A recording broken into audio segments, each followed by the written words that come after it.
আমি একটা জিনিস খেয়াল করলাম কি, কেন জানি মেয়েদের পছন্দের সব সময় উপরে থাকে প্লে বয় টাইপের ছেলেগুলা, ভালো ছেলেরা কখনো থাকে না। কারণ আমি যতটুকু দেখলাম মেয়েরা সবসময় একটু অ্যাগ্রেসিভ, একটু রোমান্টিক, একটু বোরিং টাইপের ছেলেদেরকে তাদের পছন্দ না। যেসব ভালো ছেলেরাই সবসময় বোরিং হয়, এই জিনিসটা আমি জানি। তো মেয়েদের পছন্দগুলো সবসময় গাঁজাখোর, বাটপার, মানে প্লে বয়, যার একাধিক রিলেশনশিপ থাকে তাদেরকেই, তাদেরকেই কেন পছন্দ, বা তাদেরকে পছন্দ হওয়ার রিজন গুলো থাকে অনেক। যে আসলে প্লে বয় হরে করে কি, তারা অনেক রোমান্টিক কথাবার্তা বলে, একটা মেয়েকে ওই জায়গাটা দিয়ে দেয় যে হ্যাঁ তুমি আমার সবকিছুর উপরে আছো, তুমি আমার লাইফে সবকিছু। এবং তাদের পরিচয়টাই হয় এইভাবে ইমোশনালি।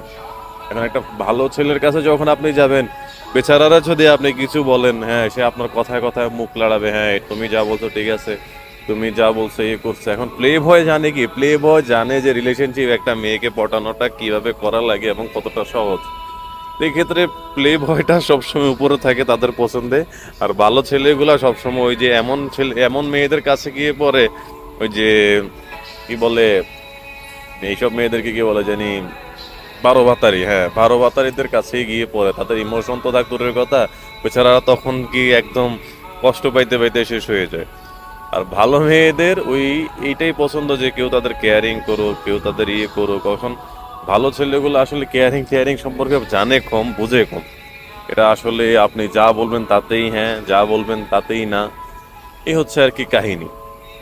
আমি আমার ব্যক্তিগত কথা, এটা ব্যক্তিগত লাইফ থেকে যতটুকু জানি বা যতটুকু বুঝছি, যে প্লে বয়দের সকল মেয়ে পছন্দ করেন। তারা জানে কিভাবে একটা মেয়েকে ইমপ্রেস করতে হয়, তো ভালো ছেলেগুলো এটা জানে না।